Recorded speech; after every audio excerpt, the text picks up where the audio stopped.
कभी सदन की आंख से आंसू भी बहे। ये सदन दर्द से भर गया जब देश को 3 अपने प्रधानमंत्री उनको अपने कार्यकाल में ही खोने की नौबत आई। नेहरू जी, शास्त्री जी, इंदिरा जी। इसी सदन में पंडित नेहरू का at the stroke of midnight की गूंज हम सबको प्रेरित करते रहे।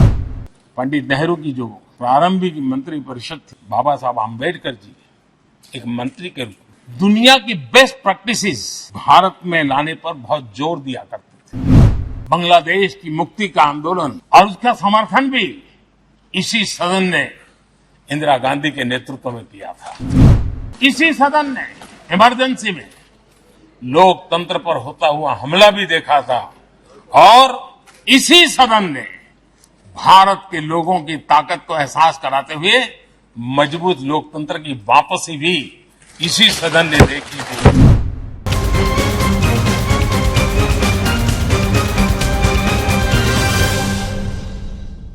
आदरणीय अध्यक्ष महोदय, आजादी के बाद बहुत बड़े बड़े विद्वान लोगों ने बहुत आशंकाएं व्यक्त की थी। पता नहीं देश का क्या होगा, चल पाएगा कि नहीं चल पाएगा, एक रहेगा कि बिखर जाएगा, लोकतंत्र बना रहेगा नहीं, 50। लेकिन इस देश की संसद की ताकत है कि पूरे विश्व को गलत सिद्ध कर दिया और ये राष्ट्र पूरे सामर्थ्य के साथ आगे बढ़ता रहा। और इस विश्वास से कि हम भले आशंकाएं होंगी, घने काले बादल होंगे, लेकिन सफलता प्राप्त करते रहेंगे। और ये हम सब लोगों ने, हमारी पुरानी पीढ़ियों ने मिलकर के इस काम को करके दिखाया है।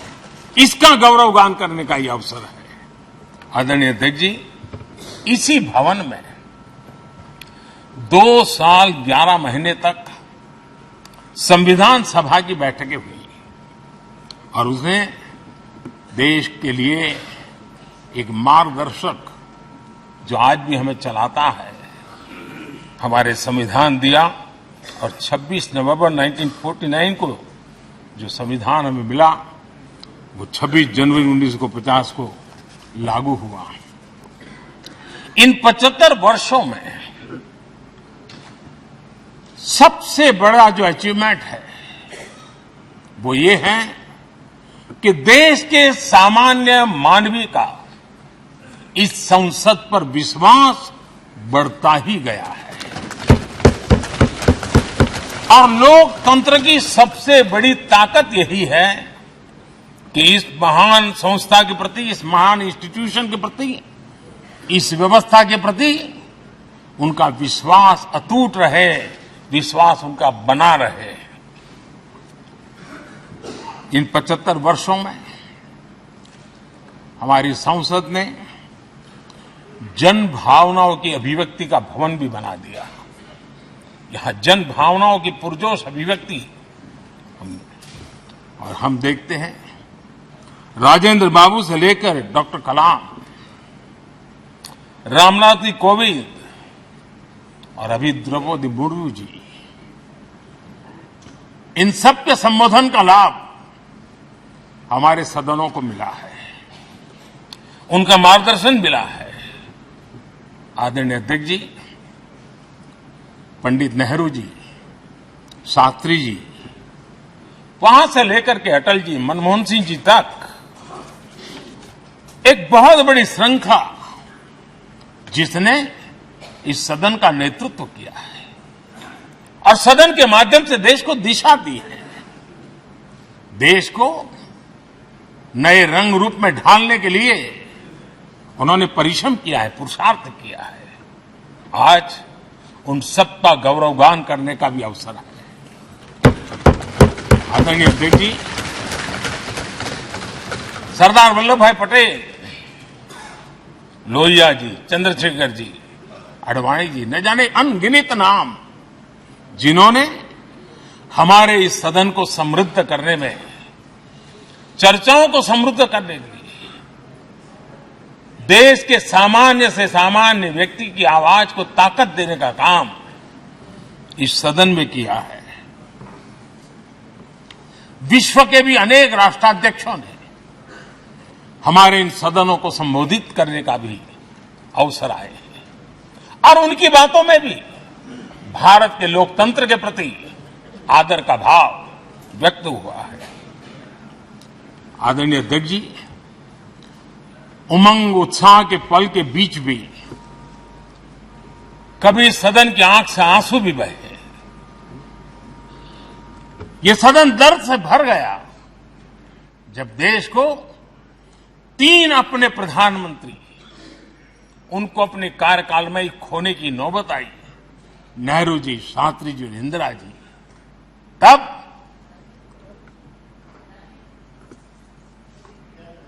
ये सदन अश्रुभीनी आंखों से उन्हें विदाई दे रहा था। आदरणीय अध्यक्ष जी, अनेक चुनौतियों के बावजूद भी हर स्पीकर ने, हर सभापति ने बेहतरीन तरीके से दोनों सदनों को सुचारू रूप से चलाया है और अपने कार्यकाल में उन्होंने जो निर्णय किए वो निर्णय मावलंकर जी से काल से शुरू हुए हो या सुमित्रा जी के कालखंड के हो या बिरला जी के, आज भी उन निर्णयों को रेफरेंस पॉइंट माना जाता है।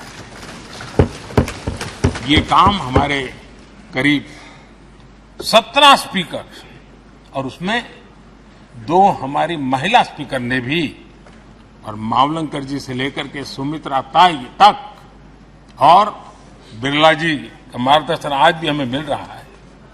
हर एक ने अपनी अपनी शैली रही है, लेकिन उन्होंने सबको साथ लेकर के नियमों कानूनों के बंधन में इस सदन को हमेशा ऊर्जावान बनाए रखा है। मैं आज उन सभी स्पीकर महोदय को भी आज वंदन करता हूं, अभिनंदन करता हूं। आदरणीय अध्यक्ष जी, ये वो सदन है जहां पंडित जी को इसलिए भी याद किएगा, अनेक बातों के लिए याद करेगा, लेकिन हम जरूर याद करेंगे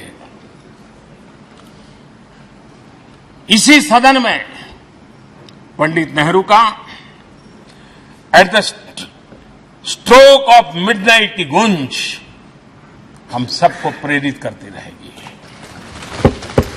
और इसी सदन में अटल जी ने कहा था, वो शब्द आज भी गूंज रहे हैं इस सदन में, सरकारें आएगी जाएगी, पार्टियां बनेगी बिगड़ेगी, लेकिन ये देश रहना चाहिए।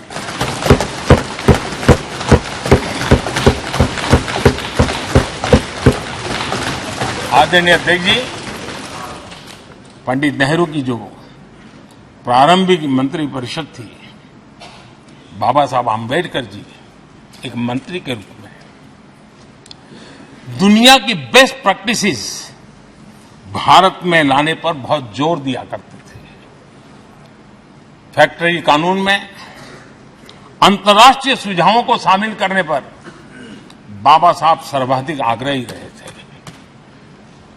और उसका परिणाम आज देश को लाभ मिल रहा है। बाबा साहब आम्बेडकर ने देश को नेहरू जी की सरकार में वाटर पॉलिसी दी थी और उस वाटर पॉलिसी बनाने में बाबा साहब आम्बेडकर की बहुत बड़ी भूमिका रही थी। आदरणीय अध्यक्ष जी, हम ये जानते हैं कि भारत में बाबा साहब आम्बेडकर एक बात हमेशा कहते थे कि भारत में सामाजिक न्याय के लिए भारत का औद्योगिकरण होना बहुत जरूरी है, क्योंकि देश के दलित पिछड़ों के पास जमीन ही नहीं है, वो क्या करेगा? औद्योगिकरण होना चाहिए। और बाबा साहब इस बात को मान करके डॉक्टर श्यामा प्रसाद मुखर्जी, जो पंडित नेहरू के मंत्री थे, उन्होंने इस देश में और पहले वाणिज्य मंत्री के रूप में और उद्योग मंत्री के रूप में उन्होंने इंडस्ट्री पॉलिसी इस देश में लाई थी। आज भी कितनी ही इंडस्ट्री पॉलिसी बने, लेकिन उसकी आत्मा वही होती है जो पहली सरकार के थी, और उनका भी बहुत बड़ा अहम योगदान रहा था। आदरणीय अध्यक्ष जी, लाल बहादुर शास्त्री जी ने 65 के युद्ध में हमारे देश के जवानों में का हौसला बुलंद करना, उनके सामर्थ्य के लिए को पूरी तरह राष्ट्र हित में झोंक देने की प्रेरणा इसी सदन में से दी थी लाल बहादुर शास्त्री को। और यहीं पर उन्होंने ग्रीन रिवॉल्यूशन के लिए एक मजबूत नींव लाल बहादुर शास्त्री जी ने रखी थी। आदरणीय अध्यक्ष जी, बांग्लादेश की मुक्ति का आंदोलन और उसका समर्थन भी इसी सदन ने इंदिरा गांधी के नेतृत्व में किया था। इसी सदन ने इमरजेंसी में लोकतंत्र पर होता हुआ हमला भी देखा था और इसी सदन ने भारत के लोगों की ताकत को एहसास कराते हुए मजबूत लोकतंत्र की वापसी भी इसी सदन ने देखी थी। वो राष्ट्रीय संकल्प भी देखा था, ये सामर्थ्य भी देखा था। आदरणीय अध्यक्ष जी, ये सदन इस बात का हमेशा ऋणी रहेगा क्योंकि इसी सदन में हमारे पूर्व प्रधानमंत्री चरण सिंह जी ने ग्रामीण मंत्रालय का गठन किया था, रूरल डेवलपमेंट मिनिस्ट्री। इसी सदन में मतदान की उम्र 21 से 18 करने का निर्णय हुआ था और देश की युवा पीढ़ी को इसका योगदान देने के लिए प्रेरित किया गया, उत्साहित किया गया था।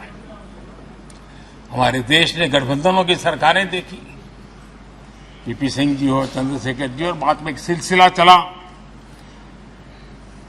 लंबे अरसे से दिशा में देश जा रहा था, आर्थिक नीतियों के बोझ तले देश दबा हुआ था, लेकिन नरसिम्हा राव की सरकार थी जिन्होंने हिम्मत के साथ पुरानी आर्थिक नीतियों को छोड़ करके नई राह पकड़ने का फैसला किया था, जिसके आज देश को परिणाम मिलते हैं। अटल बिहारी वाजपेयी जी का सरकार भी हमने इसी सदन में देखी। सर्व शिक्षा अभियान देश में आज वो महत्वपूर्ण बन गया है। आदिवासी कार्यालय मंत्रालय अटल जी ने बनाया, नॉर्थ ईस्ट का मंत्रालय अटल जी ने बनाया, न्यूक्लियर टेस्ट भारत के सामर्थ्य का परिचायक बन गया। और इसी सदन में मनमोहन जी की सरकार कैश फॉर वोट को भी, उस कांड को भी सदन ने देखा है। आदरणीय अध्यक्ष जी, सबका साथ सबका विकास का मंत्र, अनेक ऐतिहासिक निर्णय, दशकों से लंबित विषय, उनका स्थायी समाधान भी इसी सदन में हुआ। आर्टिकल 370, ये सदन हमेशा हमेशा गर्व के साथ कहेगा कि सदन के कारण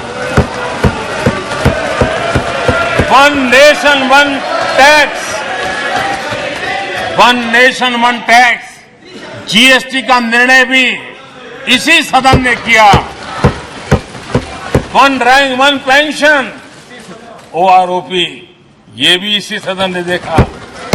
गरीबों के लिए 10% आरक्षण कोई विवाद के बिना पहली बार इस देश में करने में सफल रहे। आदरणीय अध्यक्ष जी, भारत के लोकतंत्र में तमाम उतार चढ़ाव हमने देखे और ये सदन लोकतंत्र की ताकत है, लोकतंत्र की ताकत की साक्षी है, जन विश्वास का एक केंद्र बिंदु रहा है। इस सदन की विशेषता देखिए और दुनिया के लोगों का आज भी ऐतराज होता है। ये सदन है जिसमें कभी 4 सांसद वाली पार्टी सत्ता में होती थी और 100 सदस्य वाली पार्टी विपक्ष में बैठती थी। ये भी सामर्थ्य इस सदन के लोकतंत्र की ताकत का परिचय कराता है। और यही सदन है जिसमें एक वोट से अटल जी की सरकार गई थी और लोकतंत्र की गरिमा को बढ़ाया था। ये भी इसी सदन में हुआ। आज अनेक छोटी छोटी रीजनल पार्टियों का प्रतिनिधित्व हमारे देश की विविधता को, हमारे देश के एस्पिरेशंस का एक प्रकार से वो आकर्षक केंद्र बिंदु बना है। आदरणीय अध्यक्ष जी, इस देश में 2 प्रधानमंत्री ऐसे रहे, मोरारजी भाई, वीपी सिंह। एक प्रकार से कांग्रेस में जीवन खपाया था, लेकिन एंटी कांग्रेस गवर्नमेंट का नेतृत्व कर रहे थे। ये भी इसकी विशेषता थी। और हमारे नरसिम्हा राव जी, वो तो बिस्तरा गोल करके घर जाने की तैयारी कर रहे थे, निवृत्ति की घोषणा कर चुके थे। लेकिन यही लोकतंत्र की ताकत देखिए, सदन की ताकत देखिए, वो प्रधानमंत्री के रूप में 5 साल हमारी सेवा कर रहे।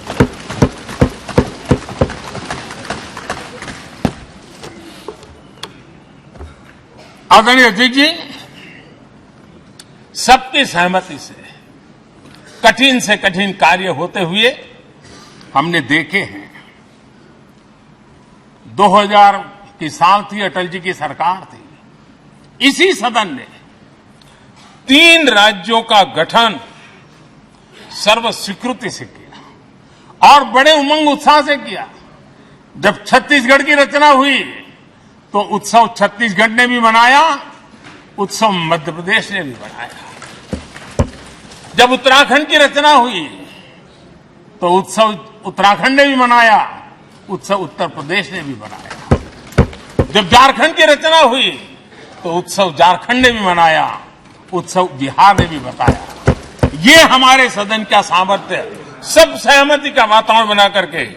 लेकिन कुछ कड़वी यादें वो भी है कि तेलंगाना के हक को दबोचने के लिए भारी प्रयास हुए, खून की नदियां भी बही और बनने के बाद न तेलंगाना उत्सव मना पाया, न आंध्र उत्सव मना पाया।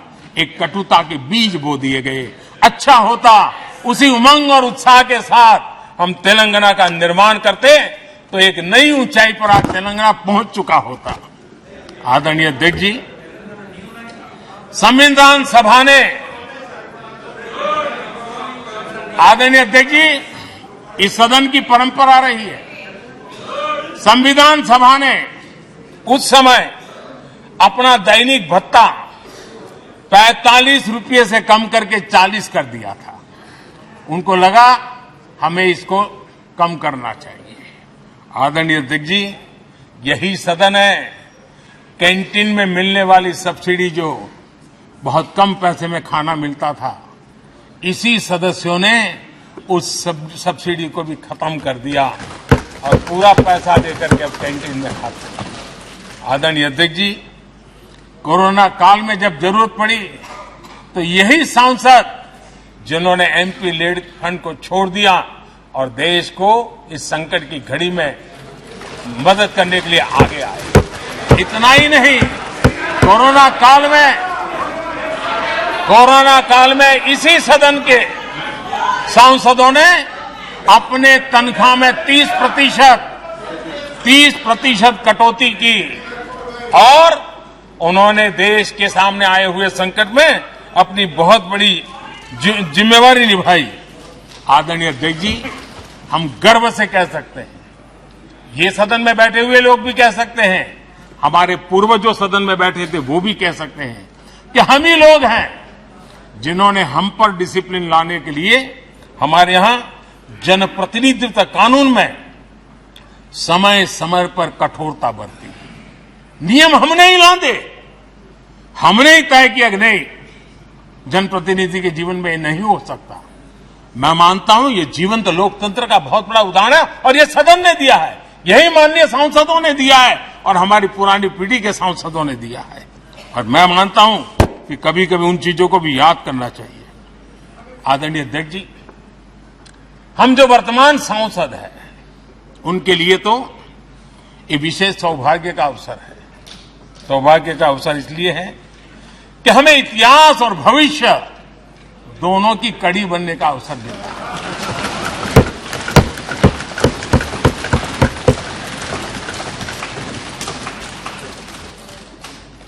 कल और आज से जुड़ने का हमें अवसर मिल रहा है और आने वाली कल निर्माण करने का एक नया विश्वास, नया उमंग, नए उत्साह के साथ हम यहां से विदाई लेने वाले हैं।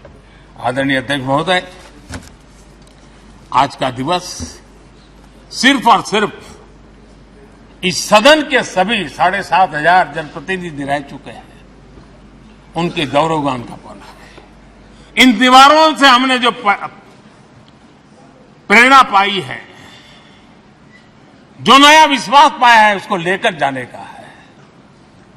बहुत सी बातें ऐसी थी जो सदन में हर किसी की ताली की हकदार थी, लेकिन शायद राजनीति उसमें भी आड़े आ रही है। नेहरू जी के योगदान का गौरव गान अगर इस सदन में होता है, कौन सदस्य होगा जिसको ताली बजाने का मन न कर जाए।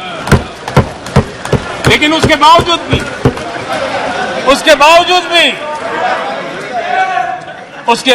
भी देश के लोकतंत्र के लिए बहुत जरूरी है हम सब ने अपने यहां सोच लें।